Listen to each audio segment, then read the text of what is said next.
বর্তমানে অনেক কৃষক এই ব্লাইটক্স ছত্রাকনাশকটি ব্যবহার করছেন, কিন্তু তারা এখনও জানেন না এটি আসলে কিভাবে কাজ করে, কোন কোন রোগে ভালো ফল দেয়, কত পরিমাণে কী ডোজে ব্যবহার করতে হয়, আর কোন ভুলগুলি করলে ফসলে ক্ষতি হতে পারে। তাই আজকের এই ভিডিওতে আমি ব্লাইটক্স ছত্রাকনাশক সম্পর্কে A to Z সব কিছু সহজ ভাষায় প্রশ্ন উত্তর আকারে ভেঙে বুঝিয়ে দেব।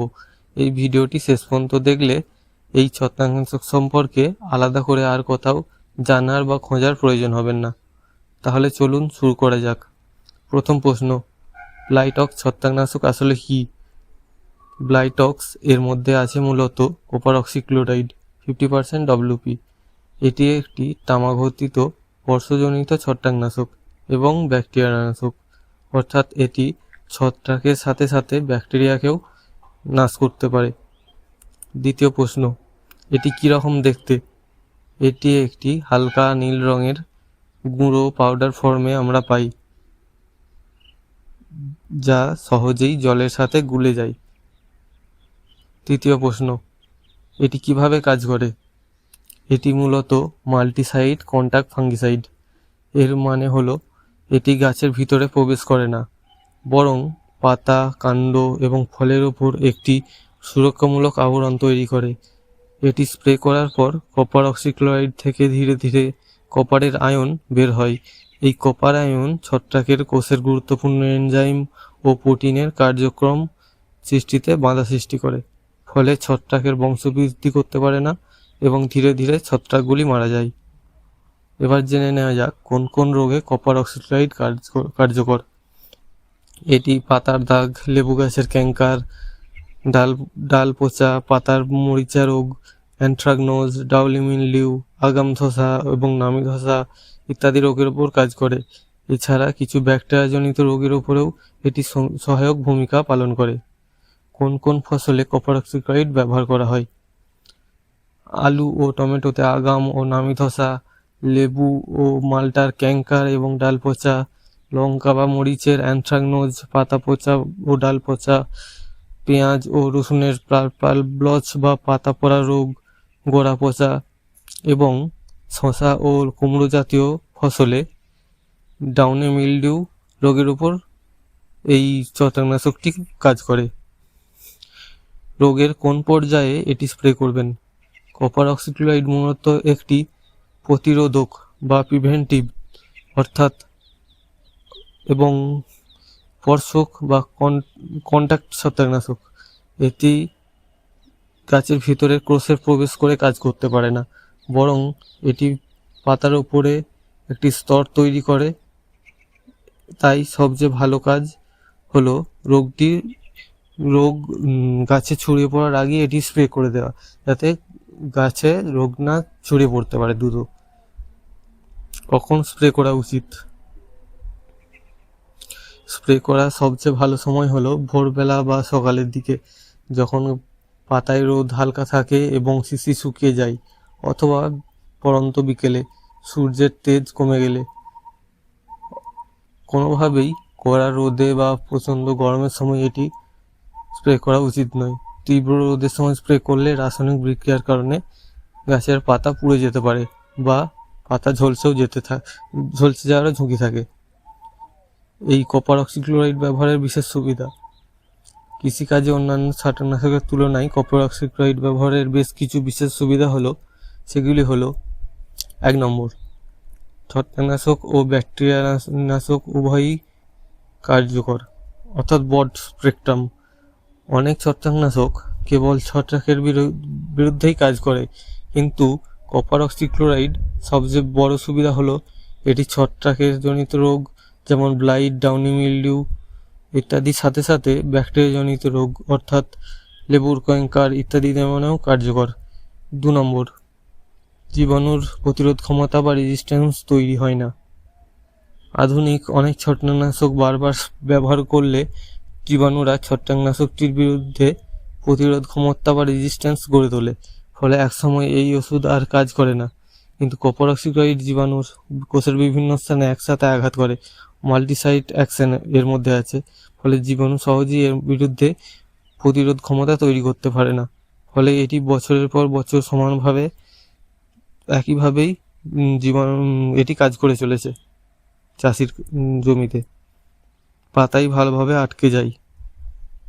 3 নম্বর, পাতার কপার অক্সিক্লোরাইডের কণাগুলি গাছের পাতার উপরিভাগে খুব ভালোভাবে লেগে থাকে, ফলে স্প্রে করার পর হালকা বৃষ্টি বা বাতাসের কারণে সহজেই পাতা থেকে ধুয়ে বা উড়ে যায় না।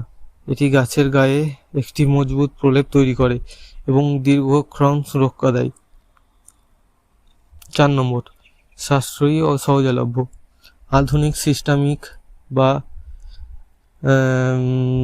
দামি ছত্রাকনাশকের তুলনায় এই ছত্রাকনাশকটির তুলনায় কপার অক্সিক্লোরাইডের দাম অন্যান্য ছত্রাকনাশকের তুলনায় কম থাকে। তাছাড়া এটি কোনো স্থানীয় দোকানে খুব সহজেই পাওয়া যায়, যা সাধারণ কৃষকদের জন্য খুব সুবিধাজনক। 5 নম্বর, পুষ্টি উপাদানের ঘাটতি পূরণ। কপার হলো একটি গাছের জন্য অত্যন্ত অপরিহার্য অনুখাদ্য বা মাইক্রোনিউট্রিয়েন্ট। এই ছত্রাকনাশক স্প্রে করার ফলে রোগ দমনের পাশাপাশি গাছে পরোক্ষভাবে কপারের ঘাটতিও পূরণ হয়, যা গাছের বৃদ্ধিতে সাহায্য করে। কপার অক্সিক্লোরাইড ব্যবহারের বিশেষ অসুবিধা। কপার অক্সিক্লোরাইড অত্যন্ত সাশ্রয়ী এবং কার্যকর একটি ছত্রাকনাশক হলেও এর বেশ কিছু সীমাবদ্ধতা বা অসুবিধা রয়েছে। ভুল নিয়মে এটি ব্যবহার করলে গাছ ও পরিবেশের ক্ষতি হতে পারে। এর প্রধান অসুবিধাগুলো হলো গাছের পাতা ও ফুল পুড়ে যাওয়ার ঝুঁকি, ফাইটোটক্সিসিটি যাকে বলে। কপার বা তামা ভিত্তিক যে কোনো ছত্রাকনাশক একটি বড় সমস্যা হলো অতিরিক্ত মাত্রায় বা ভুল সময়ে স্প্রে করা হলে গাছের ক্ষতি হয়। কড়া রোদে বা উচ্চ তাপমাত্রায় স্প্রে করলে গাছের কচি পাতা ও ডগ ঝলসে যায় বা পুড়ে যেতে পারে। এবং ফুল ফোটার সময় যদি এটি স্প্রে করা হয়ে যায়, তাহলে ফুলের রেণু নষ্ট হয়ে যায় এবং ফুল ঝরে পড়ে। 2 নম্বর ক্ষতি, মাটি ও পরিবেশের ক্ষতি। কপার যেহেতু একটি ভারী ধাতু, তাই বছরের পর বছর একটানা যদি ব্যবহার করে যান, তাহলে মাটিতে কপারের মাত্রা অস্বাভাবিক পরিমাণে বেড়ে যায়, যা মাটির উপকারী জীবাণু এবং কেঁচোর জন্য মারাত্মক ক্ষতি করে। তাই এর ফলে দীর্ঘমেয়াদে মাটির উর্বরতা ও প্রাকৃতিক গুণমান নষ্ট হয়। রোগের গভীরে কাজ করে না। নন সিস্টেমিক অ্যাকশন, এটি শুধুমাত্র একটি স্পর্শক বা কন্টাক্ট ছত্রাকনাশক। এটি গাছের পাতার উপরে একটি আস্তরণ তৈরি করে, রোগ ঠেকায়, কিন্তু গাছের কোষের ভিতরে প্রবেশ করতে পারে না।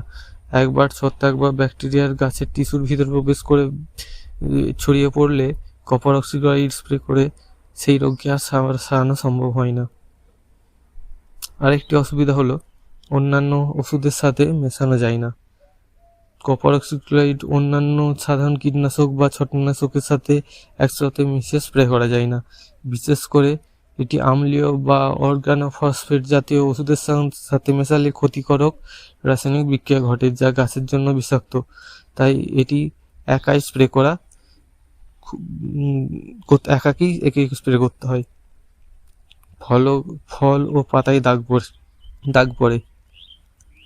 এটি স্প্রে করার পর গাছে ও পাতা ও ফলের গায়ে নীলচে বা সবুজ সাদা রঙের দাগ পড়ে থাকে। ফসল তোলার ঠিক আগে এটি স্প্রে করলে ফলের গায়ে দাগ থেকে যায়, ফলে বাজারে ফল ও সবজির বাহ্যিক সৌন্দর্য নষ্ট হয় এবং দাম কমে যাওয়ার সম্ভাবনা থাকে। এটি আপনারা কি পরিমাণে ব্যবহার করবেন? এই কপার অক্সিক্লোরাইডকে 2.5 থেকে 3 গ্রাম প্রতি লিটার জলে মিশিয়ে স্প্রে করতে হবে। অন্য কোম্পানির কি নামে কপার অক্সিক্লোরাইড পাওয়া যায়? টাটা কোম্পানির ব্লাইটক্স, এছাড়াও বিভিন্ন কোম্পানির কপার অক্সিক্লোরাইড পাওয়া যায়, যেমন ক্রিস্টাল কোম্পানির ব্লু কপার, ইন্দোফিল কোম্পানির ট্রুকপ, কাত্যায়নী কোম্পানির COC50 ইত্যাদি নামে পাওয়া যায়। আজকের ভিডিওটি এইটুকুই। আপনার যদি এই ভিডিওটি ভালো লেগে থাকে তো ভিডিওটি সাবস্ক্রাইব করুন, আর যদি আর কোনো প্রশ্ন থাকে তবে নিচে কমেন্ট বক্সে কমেন্ট করুন।